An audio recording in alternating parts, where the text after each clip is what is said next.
Howdy, I am recording pretty quick here.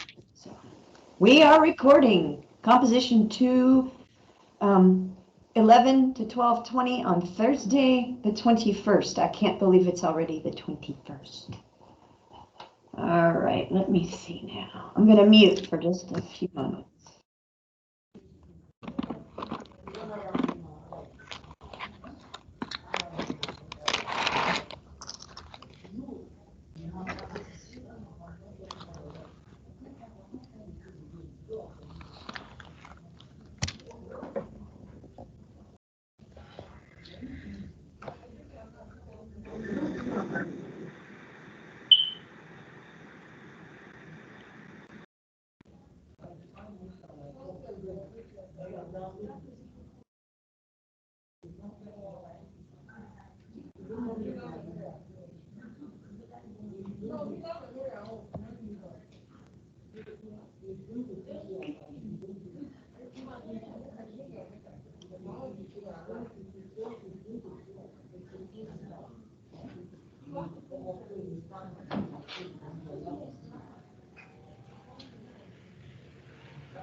Can you hear me now?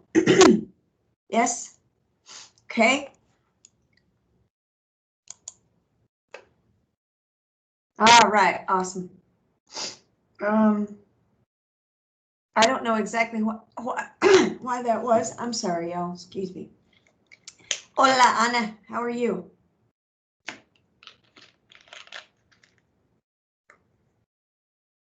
All right. Today our job is to look at logical fallacies, but also to just kind of start talking about and to tie in why in the world do we need to know some of this stuff. That is why I was trying to find out whether my document camera works decently. I don't know how to adjust things, so I'm not sure about the answer, but anyway. I'll have to read the manual, I guess. Let's see. So on page 47, they do give us a general introduction to logical fallacies, where it says, look for logical fallacies. Fallacy comes from the same root as false, not real, okay? So maybe we could call them unreal logic or something, I don't know, but anyway. Sometimes we deliberately use illogic in our statements because we're not trying to tell the truth. And sometimes we just jump from point A to point B or to point C or to point D, and we didn't mean to be illogical, but we have not created the bridge for our listeners or readers. That is something we have to be careful of in writing a paper. I think I've said, and if I haven't, I'm saying now, I always know what I meant to convey, no matter what I'm talking about or doing, and you do too. But on the other hand, there's a lot of other people out there who may or may not. Okay, so that's what we got to keep in mind is, are the other people clear on what I'm trying to do here? And my mind makes connections maybe in a way that your mind can't follow the connections, et cetera, et cetera, et cetera. And this really comes out in my experience in written communication. So as we go through the semester, if you feel like I'm picking on you about something, I may not be. I may just be saying, look, we can make this stronger and better connected because I don't know what you're thinking. Let me put it this way.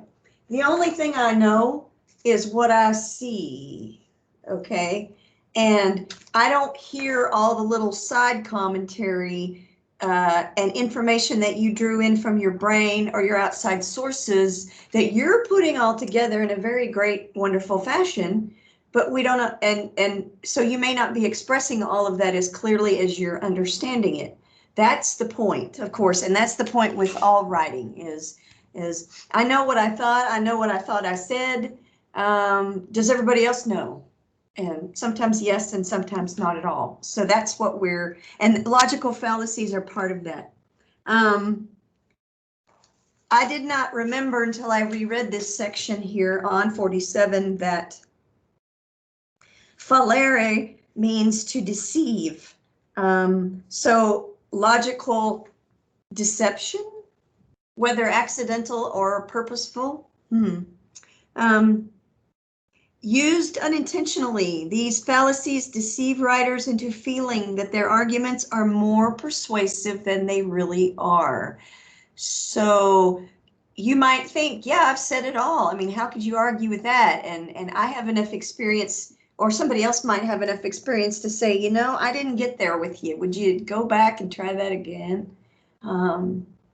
And so again, don't get offended if I say things like, okay, this argument is not quite complete yet. Show me why you say this right here. You still haven't explained it to the best of your ability. I'm not picking on you. I'm just trying to help you be real clear. All right. Fallacies create flaws, as they say, in the evidence, so problems, weak spots. And if you're sitting in your chair like we all are, and somebody cuts the legs out from under your chair, boom, right? Take that as a metaphor for what will happen if you start putting logical fallacies accidentally or otherwise into your argument. You lose the legs of your chair and you find yourself, boom, and that's not a great place to be. Or you find yourself, if you're, let's say, giving a speech or whatever, with people going, nope, I'm not listening to you, I'm out of here, bye-bye. Why? I had such a great argument. So there you go. I like to say that a second pair of eyeballs on all writing is a good idea, and maybe a third pair. And this is, to watch out for this is one way to help you do that. All right. We got a bunch of these in the book. So and I hope you were able to watch the video. That's a pretty good video on logical fallacies. It's fast necessarily, and the book readings are lengthy. Some of them are lengthier than others. So let me add that the examples of each kind are just as helpful as the summary of what they are. But again, you can't understand what it is and what it's doing unless you, unless you read the summary too. So they define it for you, and then they give you a general example, and then they give you an actual example of said fallacy that somebody might create. My first question for you, if you want to go back and look at your book or think again about the video, is, do you have questions specifically about anything, any explanation, any definition? Some of these are named in the Latin and some of them are not. Do you have any questions about any of them, just right off the top?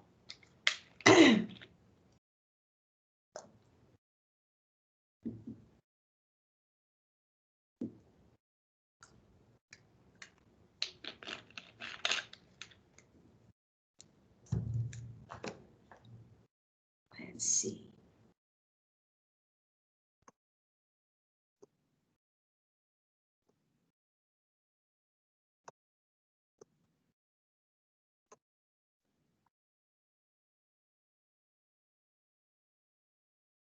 I'm watching the chat here, so it's happening.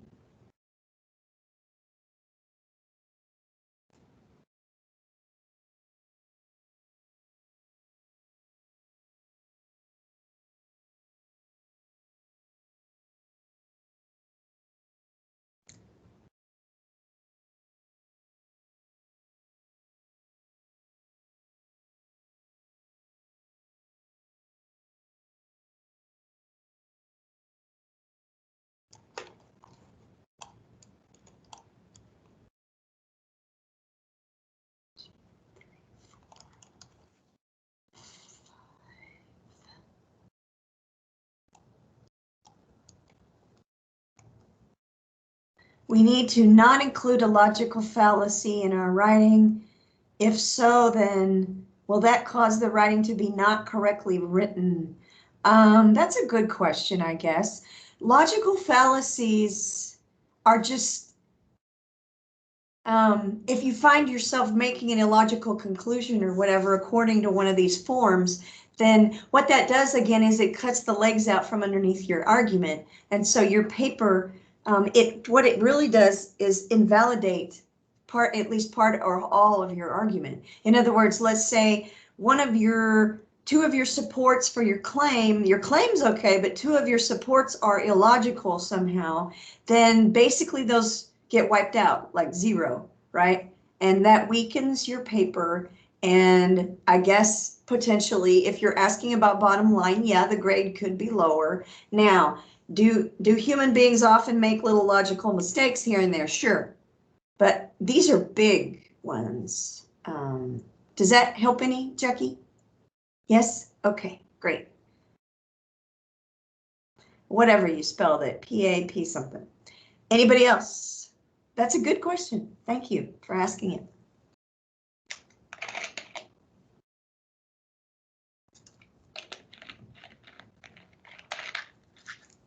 I guess what I would say right now about what we're doing this for is simply, this is one way to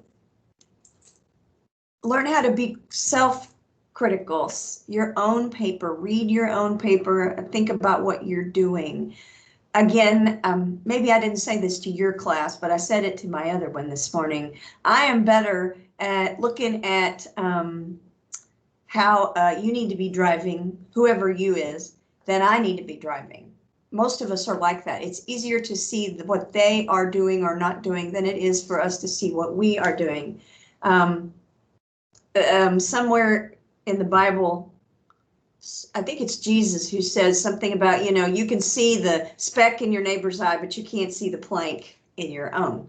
That's not unusual for human beings. But what we're trying to do with all of these building pieces is make your argument as strong as possible. And critical thinking is part of the goals and outcomes for this class.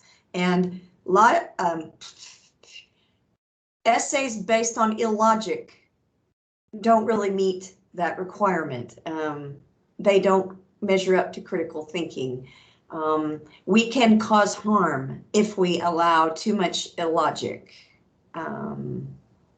So I know that y'all are not feeling that important today, but it could happen at some point. False reasoning can lead to bad effects in our lives. I mean, just in, for example, not to get real personal, but the people we marry or not marry, whatever we do with them, nobody is perfect. And many of us, even if we marry the right person or live with the right person or whatever, we still have issues because people are people. However, sometimes looking at knowing what paying attention to what we have seen and heard about that person before we get into that relationship is a good idea. I mean, and that's on a fairly minor level in many cases. But on the other hand, it could be, I'll tell you a quick story from my meeting last night. I'm a member of Al-Anon, which is the group for friends, family, children of alcoholics, and my alcoholics are sober, but I still go. More because I'm crazy than because I have a problem with my alcoholics anymore. And somebody was telling a story about a friend who said to him, "You knew she was an alcoholic and you married her anyway." And he said, "I didn't know what to say." The implication there being, if you knew she was an alcoholic, did you not consider that maybe marrying her would bring trouble? And it does. I'm not being ugly about any person. That's just true. Addictions bring lots of trouble to the addicted and to the other people. And he said, "Well, I thought I could fix her." Okay, that's illogical. And that decision that he made based on his misunderstanding of his own power is kind of illogical, although it's one that many of us make. I thought I could fix it. All right. So that's kind of what I mean by thinking about this in normal life. If you can do critical reading, critical thinking, critical self-monitoring in a paper, you can also do it, hopefully, in your life. And that's one of the reasons we do this stuff. So in your job, in your whatever. Because, I mean, I know that not everything's about school. Get lost on your paper. I'm reading your comment, Anna, that most of the time doesn't make sense. Redundancy or the fact of the bad translation from Spanish to English. Okay, so Anna, you maybe and I, or you and somebody, will have to work on how we translate things and how we put them. That's called idiomatic English. You probably have heard that term. And it's difficult. English is weird.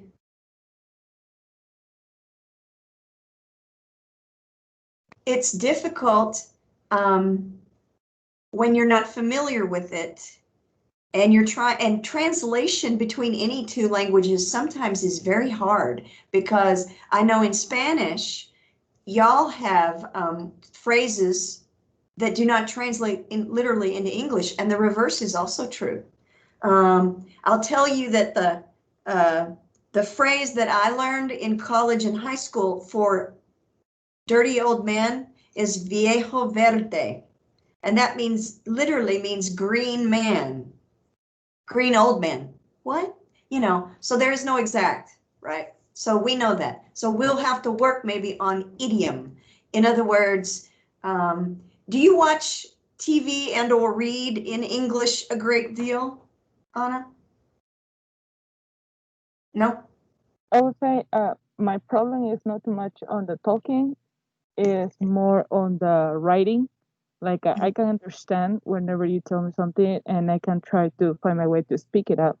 But I would say my talking in English is like a 80 out of 100 and my Okay. writing is like a 50, 60 out of 100. Okay, we'll work on it. We will work on it. Very good. All right, Tyler, sorry. It's confusing that the school thinks you're John, kind of a deal. Most fallacies will occur with assumptions, many of them,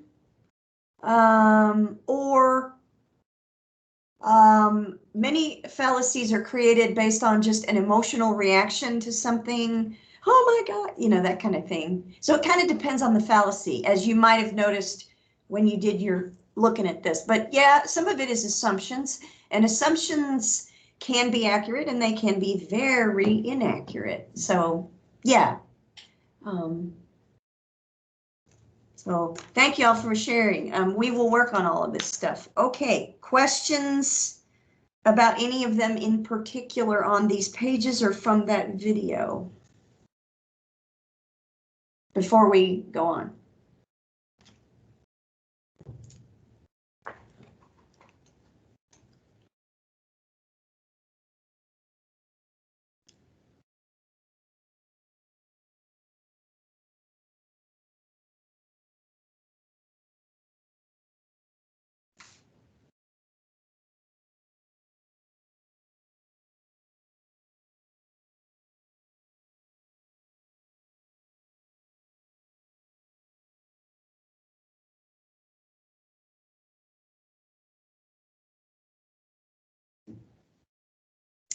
Prevent ourselves from inserting a logical fallacy. Well, one way is to, the easiest answer I have for you is to watch carefully everything that you put in there and examine it for what assumptions are there in this.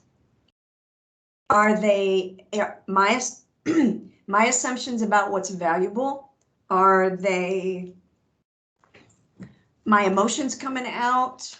And literally read your paper. It's hard from a detached sort of point of view. That is why we have other people work with us. Again, 3 or 4 pairs of eyeballs. That's my immediate answer. And if you learn to spot them, maybe a little bit, you might be able to point something out in your classmate's paper and they say, oh yeah, I didn't even know I did that. Wow. So, good question. Okay, let's see, where are we? All right, what I would like to do is to go to the last pages in this chapter, which are 58 and 59, please. I see that y'all are communicating and I'm waiting for it to come across.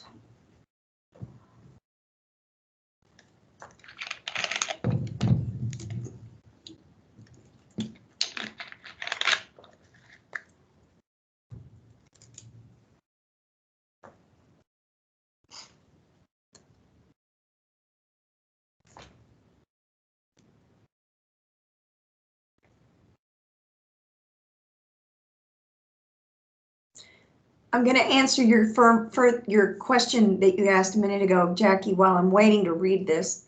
One of the things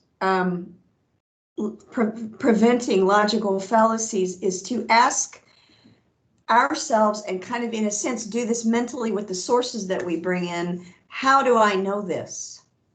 Am I sure? Are they sure? Have they really demonstrated it to me that it could be true? Or are they basing it on some like airy-fairy pretend? Does that make any sense? So that's part of critical reading, is how, and if I ask you that, hello, Anna, I'm so sorry, bless your heart. If there is no support for a statement, for example, or if there is, they've tried to support it, but not really, that's often a dead giveaway. And the same is true in our own work. We'll talk a little bit also about warrants, and warrants are assumptions that we as the communicator make about how other people agree with us. Often that's about as simple as they get. Okay. How can I or someone else reading my paper tell the difference? You can use emotion. There's nothing wrong with emotion, but if it's only emotion and none of it is able to be substantiated, then that's where maybe the problem is. There is no need to leave out emotion. Many times we argue about things about which we are very emotional, very, very emotional. There's nothing wrong with that at all. But again, it has to be able to be something that you can either demonstrate, for example, why it should be changed, or why it is a problem, or why this is not a problem. You got to be able to show people. Remember, I don't remember if we've talked about this, but your audience is made up of really 3 groups: those who agree, those who totally disagree, and those who are in the middle. So you got to think about groups from all of those categories. Right, yes, correct, correct. Don't let the emotion completely overtake. We need to express our emotion through our claim and facts that support said claim and the interpretation of facts. Yeah, Jacob, that's a good way to put that. That's a good way to put that. Okay, so what I said before you came back, I think, Anna, is let's look at the exercise on 58 and 59 in the reader.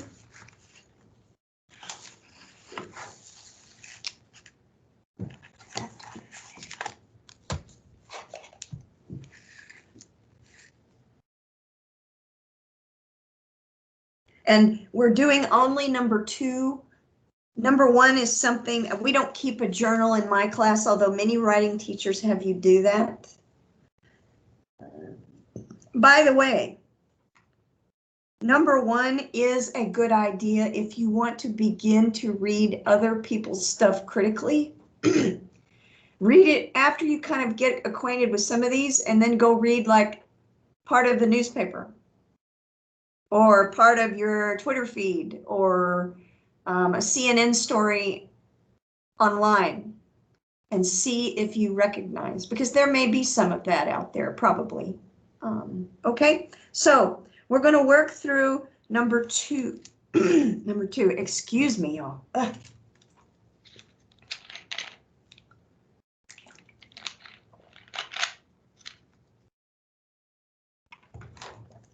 Okay.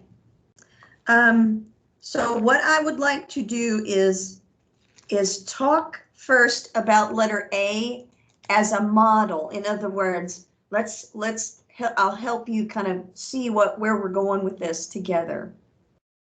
You will need to be able to flip back and forth maybe in your book, because what they want us to do is to identify the fallacy or fallacies in each of these sentences or questions. Now, most of them have 2 possibilities or more. Most of them, okay? Not all of them. So if you find one and your classmate finds another one, great. You know, this might be this. Well, yeah, but I think it's this. It might be both. So everybody relax about that. So let's look at A, which is an extremely offensive question on top of anything else. When did you stop hiring other people to take your exams for you? So let's talk about Tyler's word earlier, assumptions. What does that question assume to be true?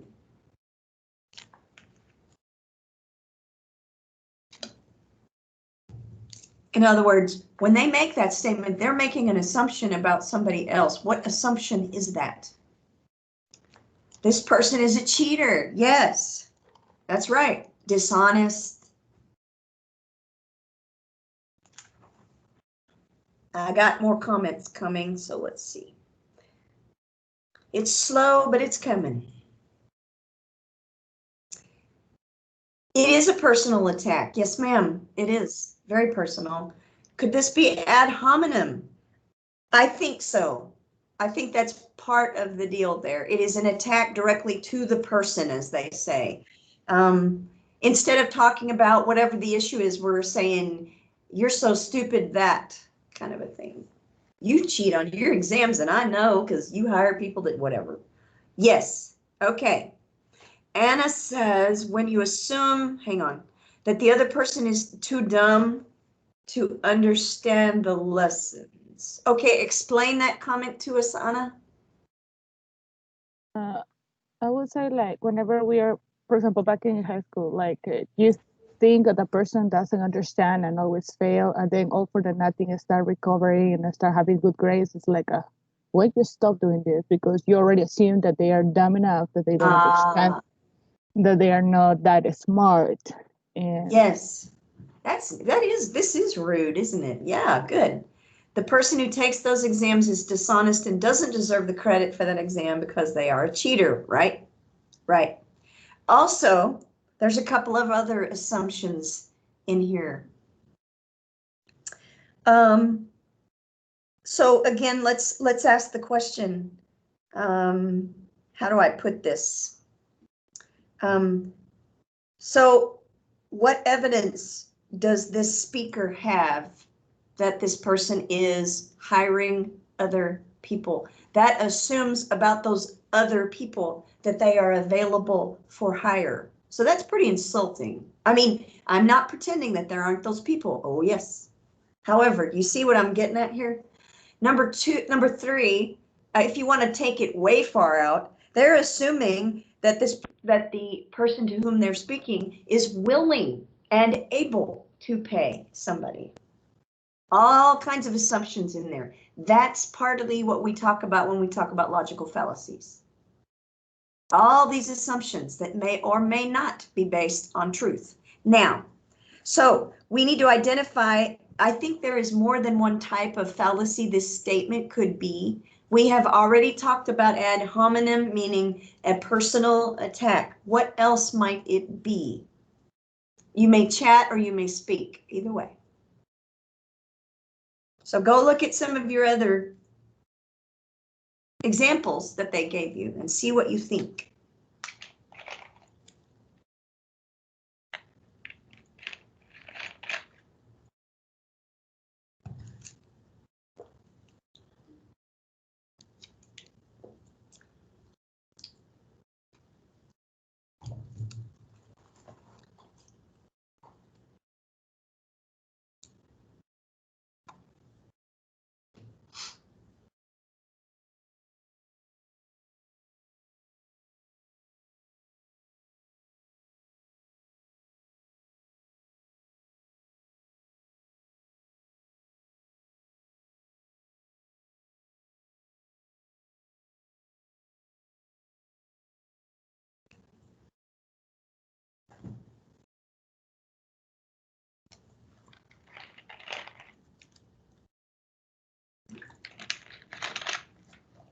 Begging the question. Nice, Tyler. I agree with you. Which they organized these in alphabetical order, which makes it easy to find them. Which is assuming, for example, that the person cheats to begin with, and or the person wants to cheat, and or the person can't take. So again, assumptions. Yes, begging the question. They give you a nice discussion of it under the on page 50 there, right? To say that the defendant is innocent because he passed a polygraph test begs the question, does passing a polygraph test mean somebody is innocent? There are people who are trained to pass polygraph tests and lie the whole damn time. Okay, what else do y'all see? There might be another, maybe. I'm not sure, but.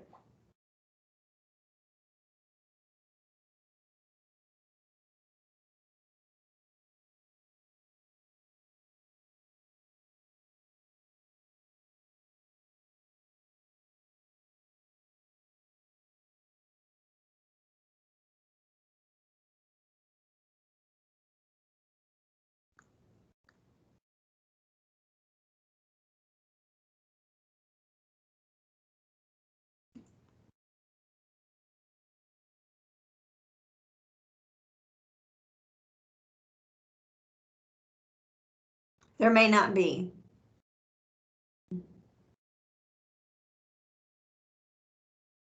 What's your vote? Are there any more that y'all are finding? Looks like you're not.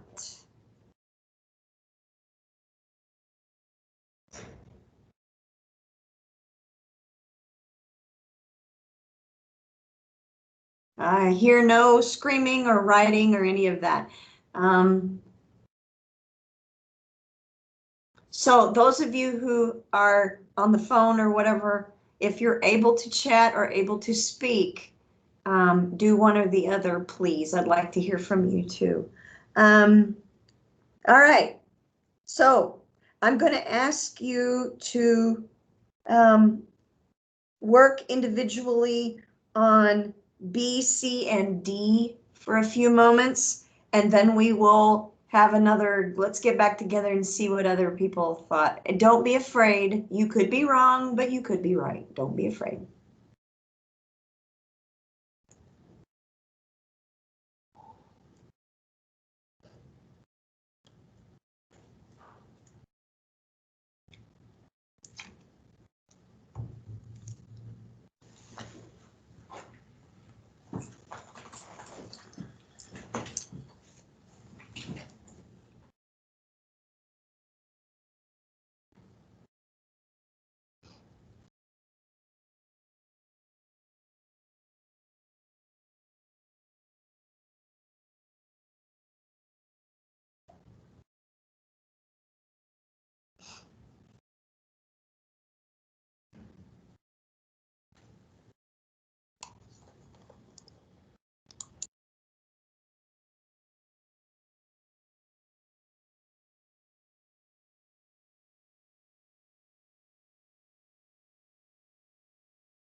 let me just ask for progress, including the people that I can't see. If you need some more time, would you chat to me or say so, please?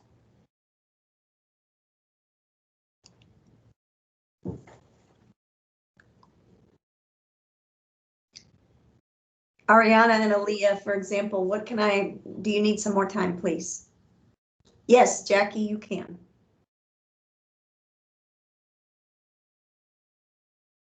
Okay, y'all excuse me. I'm going to turn off my camera and I'll be back.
Hello. How are we doing now? Doing well? Okay. How about my two that I can't see or hear? Good? All right. Excellent. Thank you. All righty. So let's chat and or speak about what you think. And I'd like to hear an answer from everybody on all of these if you came up with one, even if it's not different. So, look at that, Anna. My goodness, girl. False analogy.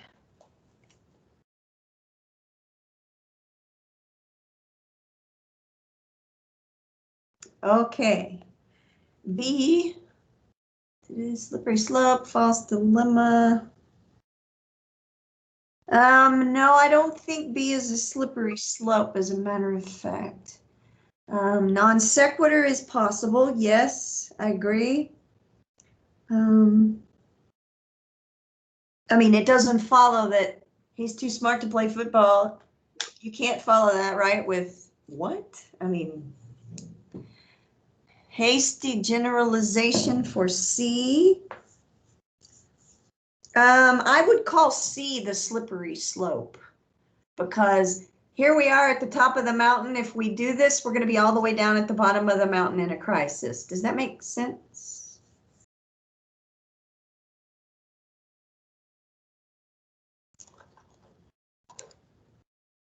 So please respond to that.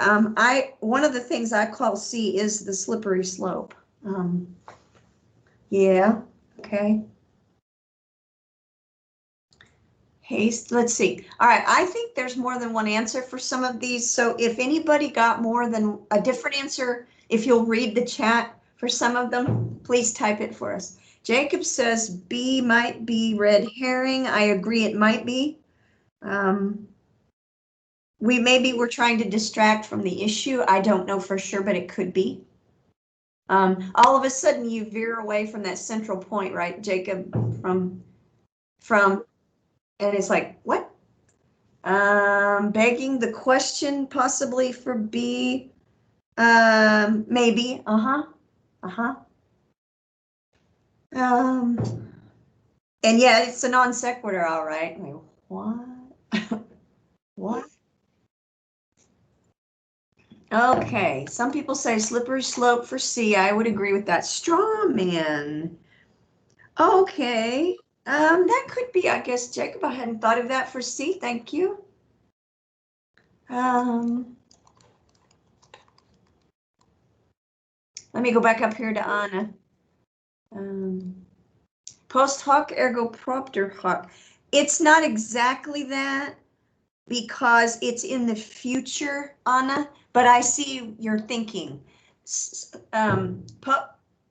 Post hoc is actually about two things that have already occurred and how we connect them illogically. Does that make sense? But I see where your head is going, and I agree with you. You got the idea. Yes, you have perfect idea. Okay. False analogy here. On C, I don't think so personally. You know what I thought of for C also is the false dilemma. Only two things can happen. If we allow this, then this is certainly going to happen. There's only like one choice or two choices kind of a thing, and that's not true. I may be wrong about that, but anyway. So we must not publish, because if we publish, this will happen. There's only those two choices kind of thing.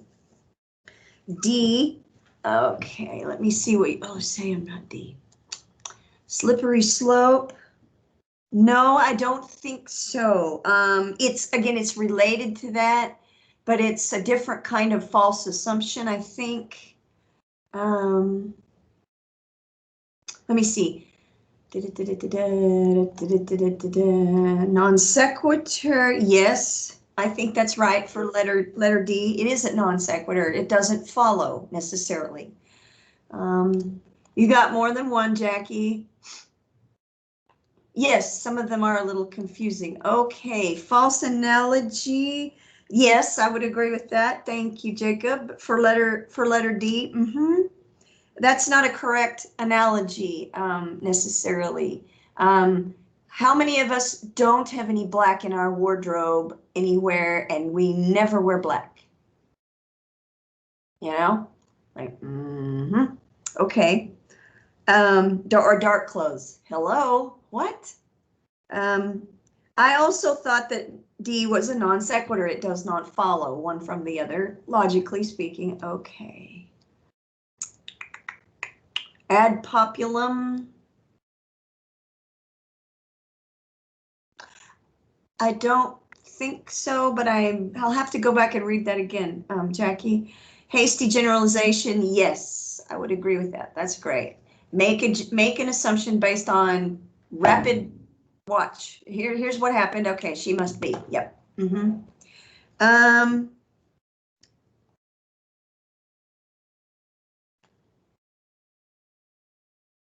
Okay, yes, that's where we got to. Okay. So let's look at a couple more of these. We're not quite out of class. In fact, we're definitely not out of class time quite yet. Let's look at a couple of more. E, how can you accuse me of being late? You're such a slowpoke. I think there's at least 2 for that. Possible. Check it out. Again, look for examples. Feel free.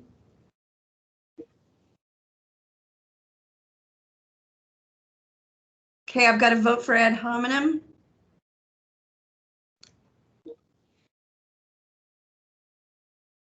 Nice, Aaliyah. Red herring, yes. Instead of talking about why I'm late, we're going to talk about you instead. Yes, very common method of redirection. And it's literally like you're dragging something red across the screen and everybody's eyes go to that. That's why we do that. Yep. I would agree with that. I think those are the only 2 that I would say for E.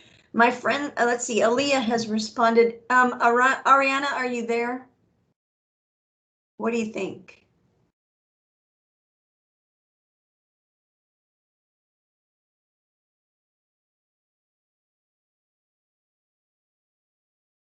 I don't get an answer. Okay. Let's look at, we're going to skip some of these just for fun. Let's look at letter G. He's at least 6 feet 6 inches tall, so he must be a terrific basketball player. There's at least 1, maybe 2 or 3. At least 2, I think.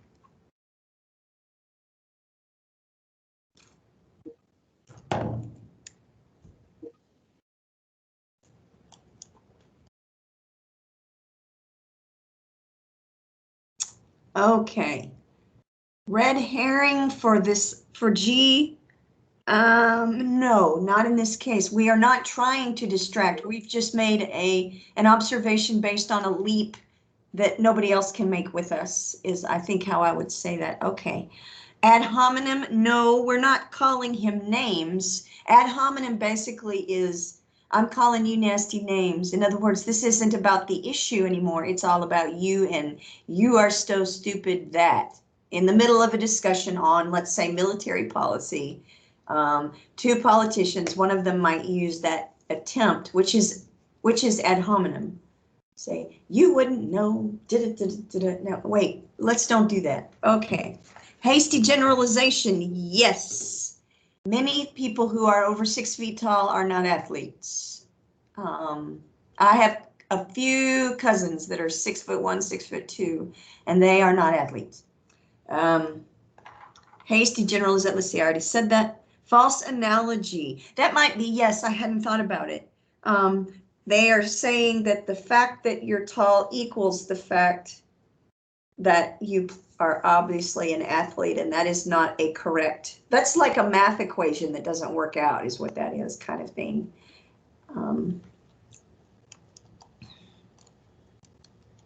Post hoc.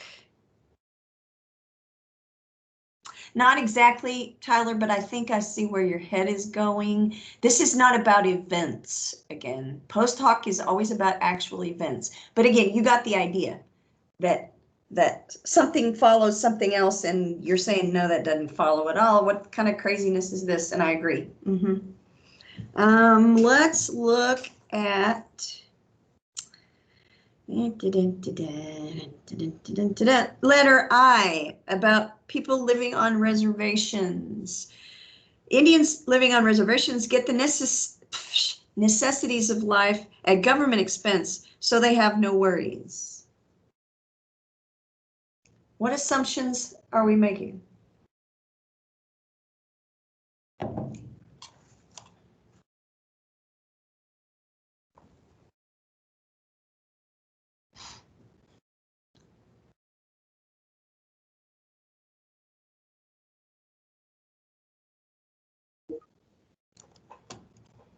Hasty generalization. Okay, that might be so. Since they are helped by the government, they have no, yes, okay, that makes sense. Everybody who is helped by the government doesn't have any financial worries. Okay, yes. I would not say post hoc, again, this is not about an event. It is merely a statement about the condition of people. Red herring. Let me put it this way. I suppose that could be used as a red herring, but I don't think so, just in context of where it is. It is simply a possible misstatement, and it's not logical to begin with. Okay, what else, y'all? What do y'all think?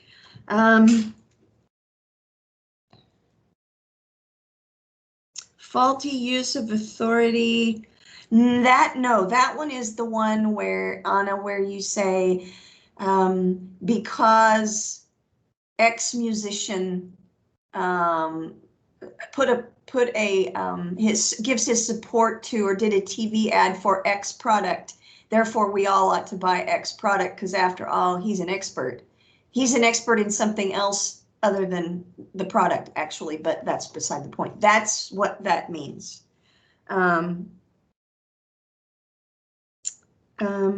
What I would say is, it's this one that I cannot even begin to pronounce correctly, maybe, and that is, it begs the question, how do we know that every reservation is equally funded and whatever? We don't.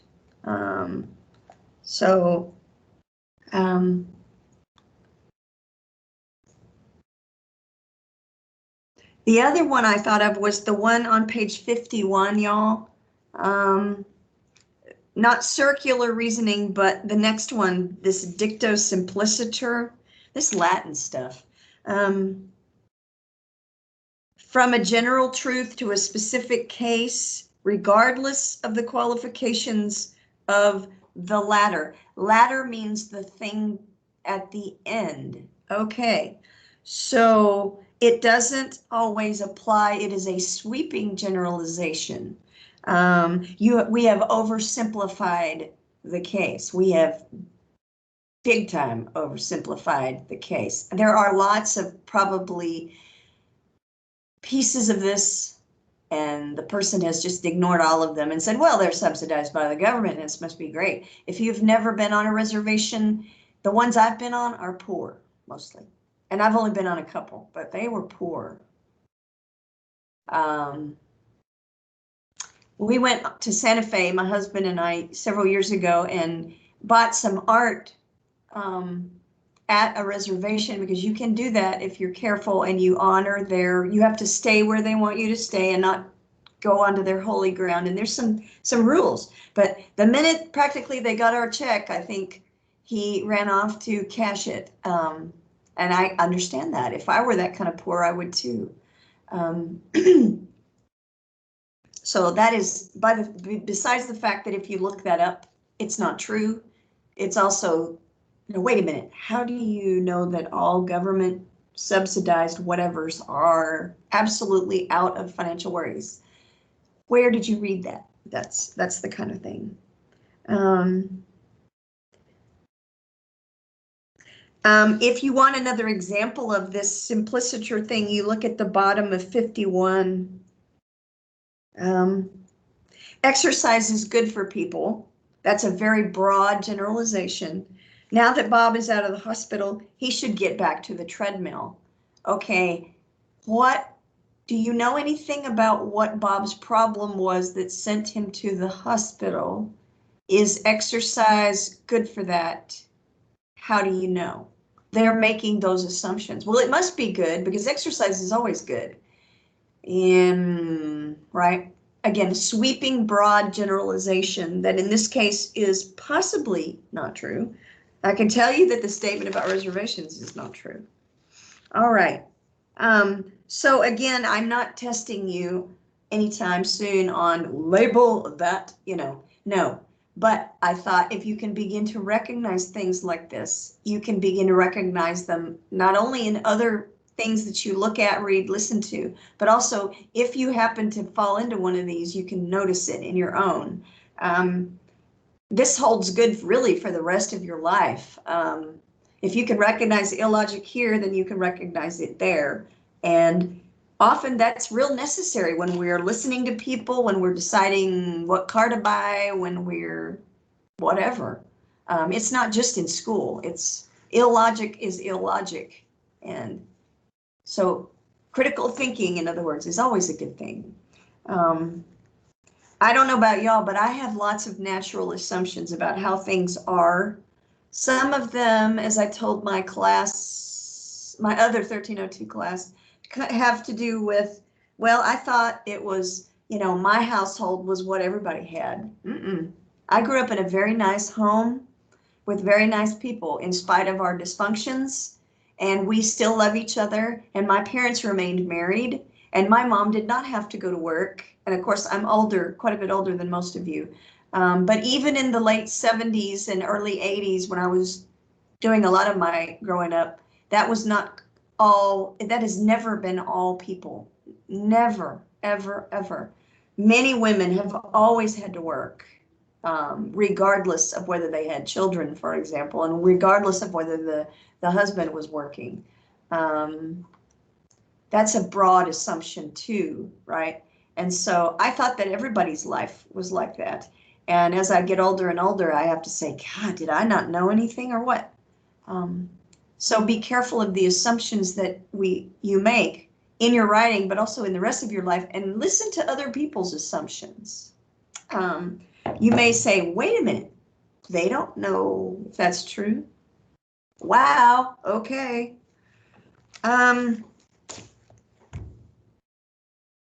I'm still working on making sure my assignments are correctly dated so that nobody misses one accidentally. I'm still working on building the modules. As you have questions, you are welcome to ask me. Feel free to contact me. Remember, I'll take the text, I'll take the email, I'll also take a real phone call. I think if you want to call, you have to use the office phone number, 685-4631. You're welcome to do any of those. And I do have 2 office hours tomorrow, but I also have them this afternoon. So feel free if you need something from me. Okay. I hope that this class so far is being fairly helpful, and I hope you're thinking about what might I want to argue, even though this is an all semester class and we're going to be working at it all semester. Still start thinking, what kinds of things are you interested in? We were talking earlier about emotion. It may be something that you feel strongly about. There's nothing wrong with that. So think about that, and I will see you all. I will post this video, and I will see you all next week. Thank you very much. Have a great rest of your day and a good weekend. You're welcome. Thank you for coming and participating.